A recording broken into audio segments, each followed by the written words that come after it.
We are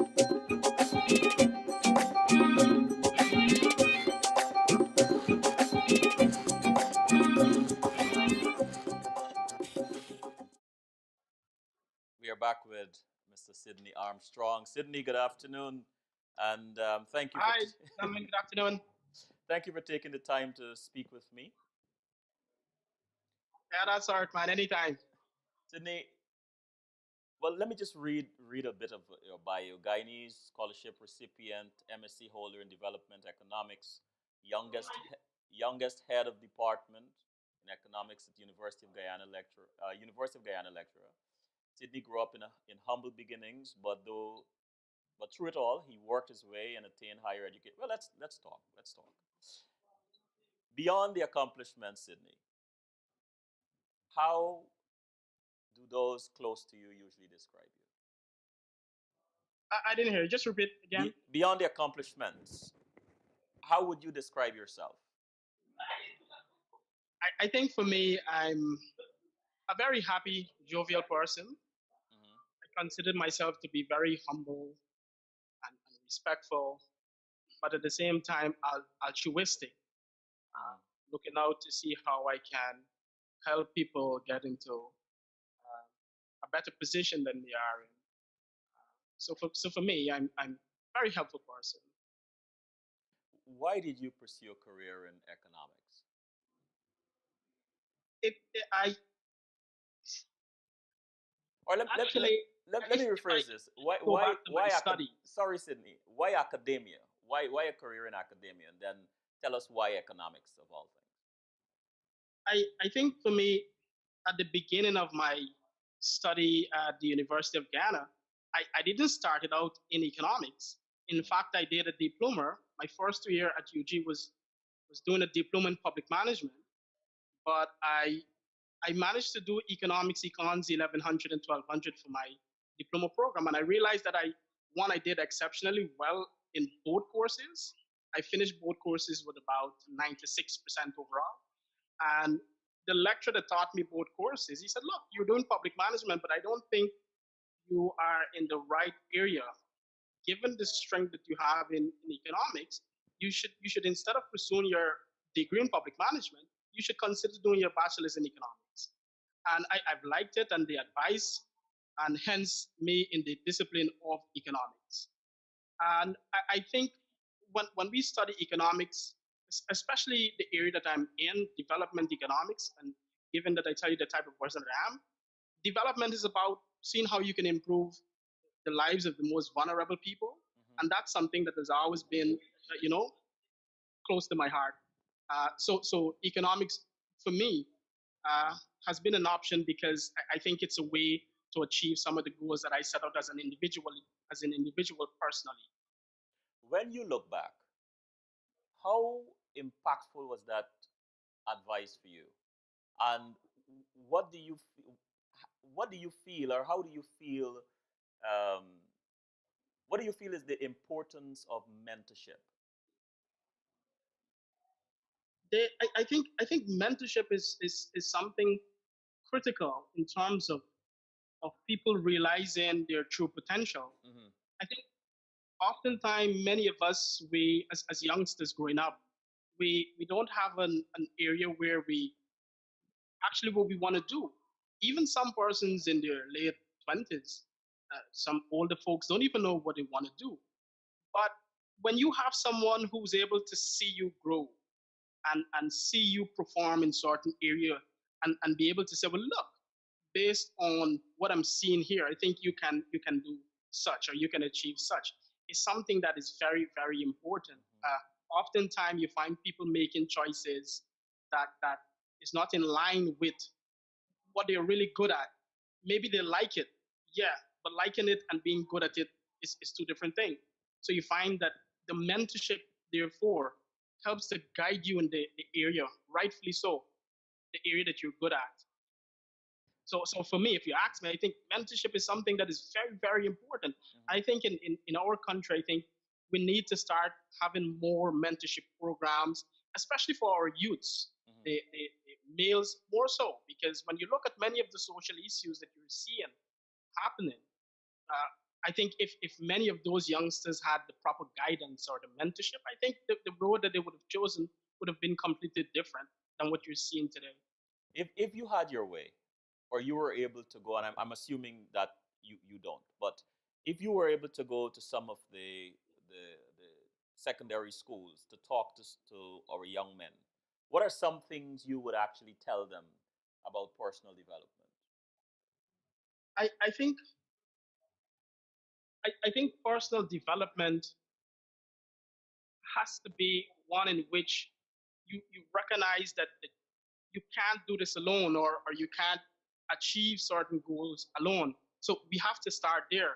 Hmm. That this is not me being able to get everything done. It requires one being able to listen and take advice. Be patient with the advice that you have, but you must be receptive at the end of the day. Hmm. the, the thing is that it puts you now in a better position to to see, well, look, you have these options available to you. You have persons who would have gone through some period of time in their lives and know what is there out there, and therefore with them coming with those advice and being given to you, it helps you to make more informed decision, if you were to ask me. So you have to first recognize that, in terms of self-development, that self-development doesn't mean that you yourself or on your own needs to get into that direction. You need to rely on or build on other people around you, other people's experience, and so forth. And if you can do that, for me, you'll be able to develop in that mature individual that you'll be pushing towards for your lengthier period of your career and so forth. So self development starts with one accepting the fact that you need to surround yourself with people who are positive, who have gotten experience, and who are able to point you in the right direction as to where you want to go. You went abroad, and you got a scholarship. You went abroad. I think it's Australia, and Yes, you yes. studied for your advanced degree, your graduate degree, and you topped your class. But you couldn't have done that without raising the bar for yourself. How how would you describe how would you describe setting such a high bar for yourself? I I think for me, I really don't look at it as achieving such a high mark. I oftentimes tell people, look, if I can do it, Right. I think almost anyone can do it. I think one in anything that you're doing, you must recognize that you must have some discipline. Hmm. One, you must be committed to what you're involved in, and you must be able to persevere, because you'll find that in many instances, or some instances, you'll come across many challenges, and it depends on how you're able to persevere, deal with these challenges, will determine whether you'll move forward or achieve the things that you set out to achieve. So where my study in Australia went, I think when I left here, I said, look, I'm going to Australia to return to Ghana with a master's degree. So I set out to achieve that. I recognize that, look, for me to get this master's degree, it means that where my studies is concerned, I need to ensure that I put in the work, I attend my classes, I do my research, I ask questions where necessary, and and generally study long hours. And the results were the one that I've achieved. So, but I think for me, anyone can do the things that I would have done in my master's study. What would you say in your upbringing um, helped to so motivate you, to so drive you? Can you repeat? I didn't hear you clearly. What would you say in your upbringing would have contributed to so drive you? I think for me, it's more so the fact that I come from a very humble background. Growing up, I didn't have many of the luxuries afforded to some of the kids that you have that in this modern time here. And for me, I've I've used that as as a positive drive towards me getting into the position that I want. Hmm. So coming from such a humble background, and you have dreams and goals, it requires, therefore, that you take certain opportunity very seriously. And I always wanted to be in a position in which I can help my family. And for me, when I look at it, well, I've seen the only way was educating myself. Mm. I was very good in athletics, in cricket, but I recognized very early that to me, that's not an easy way in which I can be in a position to help my family. I think me going on to get a higher degree and getting a well respected job would do two things. One, would put me in a position to help them, and two, would at least motivate some of my young cousins to emulate me in the things that I'm doing. Can you share with us a defining moment in your academic life? I think there are many defining moments, but I can always, every time I go to bed, I can tell you this. If someone had come to me, say, when I was about 15, Mm. 16, 15, and say, look, in the future, you will head the Department of Economics. You'll be the youngest head of department for economics at UG. I would have tell them, no, get out of here. You're joking. The thing is, for me, the defining moment came when I wrote CXC for the first time. I used to attend it. I attended the tutorial high school, and if I were to show the public my CXC results when I wrote it the first time, they would ask, "How come I get into this position?" I I take away two subjects from my first sitting, two subjects from my first sitting at tutorial time, and I tried relentlessly to get jobs, and I get turned down almost 100% of the time. And then is when it drive home to me that look, if you don't have certain qualification, the world out there is a very cruel world. It's very harsh. And from then I said, look, if I get a second opportunity, so let's start with CXC. If I get a second opportunity to redo CXC, I will ensure that I put in the work. And luckily in athletics, there was my coach who was very uh, involved at the Camerville Secondary School, who was able to get me in the school for 1 year to resit my CSEC. And I never look back from there. Everything I'm just pushing on. Wow. You talk about being the youngest head of the department. I have to congratulate you. But I'm sure Yeah. sure others have this question on their mind. How did this happen? What was the process? How did you get In, selected for in, this? in terms of becoming head at the university, Yes. well, I came back in 2015 around July, and we just had one head a transition between one person to another in the department. So from 2015 September on to about August 2016, the head that took over uh, was supposed to proceed on sabbatical leave, and the other members in the department said, "Look, Sydney, you've come back, you've gotten your qualification, you've done exceptionally well, you have a lot of energy, and we really want somebody who's young, who has vision, and who understand the dynamics, modern economics, and we are willing to support you along the way in your headship." And that the support from the department was the fundamental reason why I took up the headship. Uh, I can tell you it's been challenging, uh, but the very fact that I can rely on some of the guys in the department is, I really can't thank them. But it's because I've had that support from our group. We're a small group, but we're very tightly connected. What is your role in the department as head? As head, you're considered to be the leader, the person who comes up with the direction where the department is going, and seek advice in terms of whether other persons are on board, whether it's a good direction. In essence, you're the person supposed to be the driver of change in the department. You're there to ensure that students, their experience at the university is one that is remarkable in a good way. You're there to encourage colleagues to say, well, look, as much as I'm head, I have administrative responsibility. I'm still engaging in research. So you should also look at what I'm doing and try to at least be on the same path as me.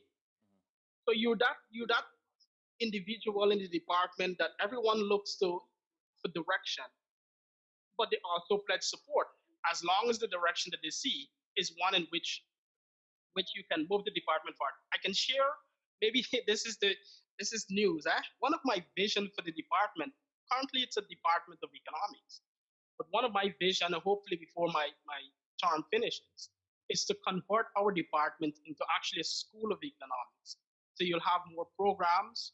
We already have two running, but I'm contemplating of offering a master's degree as well as a graduate diploma. We want to offer more programs and therefore move in towards establishing ourselves as a school of economics. Why? I mean, can you share the importance of economics in a society? I mean, it seems like an obvious question, but you know, we can't always assume that everybody. Well, let's pretend I don't know. What is the If you were to ask me, like if you ask someone who's in political science or right? someone who's in medicine, they'll obviously say, look, their discipline is considered to be the most relevant, most important, and they'll give a whole list of reasons. I'm no different.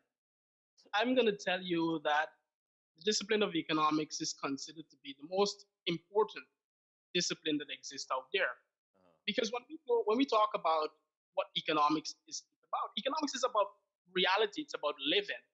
It's about how you use the resources that you have. But more importantly, how economics is related to hello, Yes, I'm here. I'm here. how economics is related to development is because we talk about government pursuing policies and when we talk about development, I've mentioned this earlier, is improving the lives of the most vulnerable people. And you can talk about things like people's income. How do you affect or change people's income? You talk about standard of living and cost of living. Look, the government is gonna present its national budget on Monday. The Minister of Finance, and he's gonna talk about all the big plans they've done. But was it those plans economically feasible, and how are they impacting on poor persons? A lot of people are going to ask, what is in the budget for me? So Mm-hmm. this is where now someone who understands the discipline of economics will say, look, uh, so you're talking about being a poor person, then the government is looking to raise the minimum wage, which will give you more money. You get more money, it allows you to have access to more goods, better quality service such as education and and health. So economics is central, and in fact, like I've mentioned to you, my area of specialty is development economics. So you want to hear someone talk about poverty and inequality? You have the right person here. All right. I I I am drawn. When you came back in 2015, a year after last year, by the end of last year, Yeah. what can you tell us has been your observation about about poverty in Guyana? Or if you want You, you want to localize it to a particular area. I mean, you're the expert. the thing is, when we were preparing to come back, our scholarship, OSID, which is one of the most prestigious scholarship, and there's a lot of funding there. Now, these persons, they held workshop and they said, look, most of you guys are coming from developing countries. And you see when you go back there, you'll have issues integrating back into society. Issues in a sense of the way things are being done. In actual fact, they're talking about reverse culture shock. the funny thing is, I had the opportunity to teach at the University of Queensland. So you have state of the art facilities, classrooms, internet, and everything you can think about.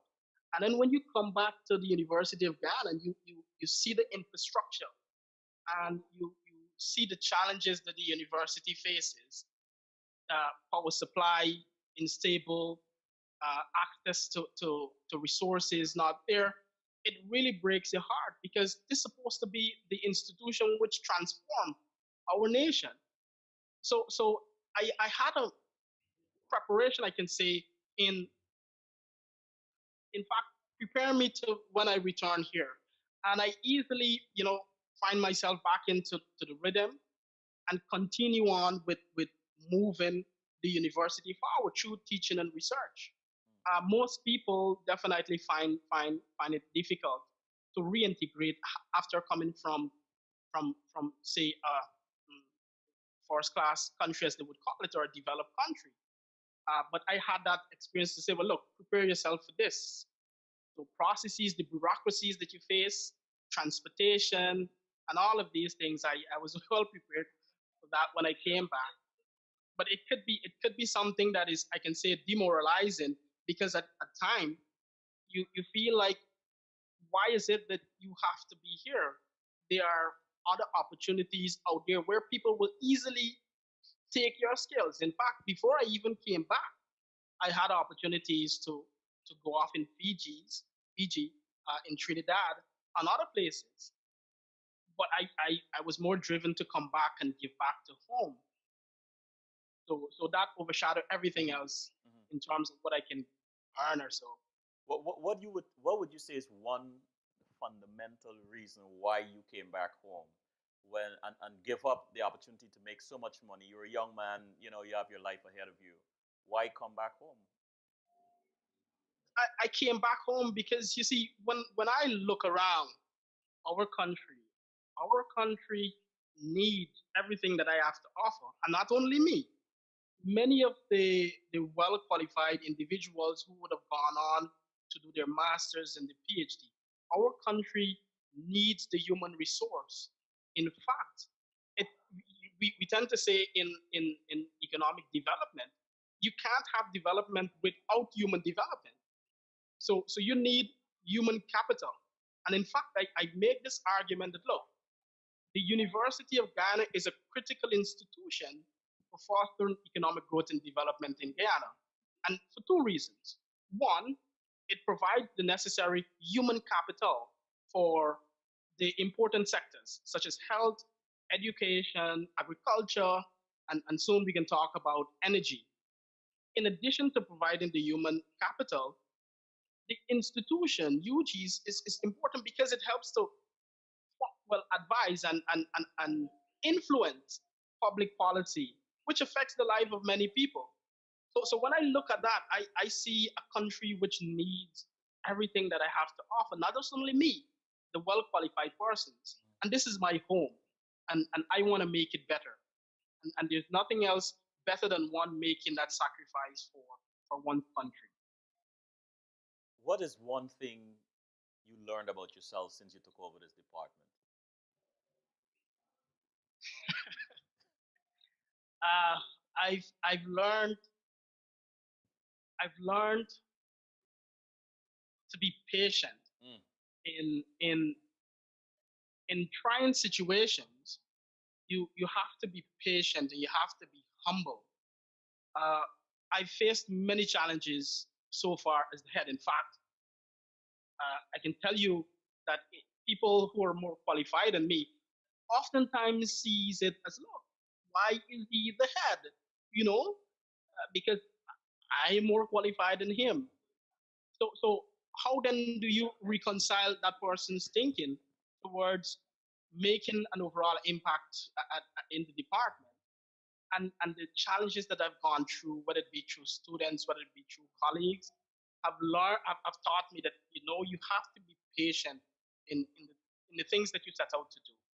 And you may not always have things done your way, but be mindful of what you're able to achieve, who's able to work with you, what you're able to get done. And I think being patient is something that I'm really happy that I've developed that characteristics as an individual. Last question, and I am going to put you on the spot. If you were in a room with the president of Guyana, the minister of finance, and the vice chancellor of the University of Guyana, what is one thing, and you're allowed to speak your mind, what is one thing you would tell each of them? Go for that Well, last part. wait. The president of Guyana, the minister of Mhm. education of finance, the vice chancellor of the University of Guyana.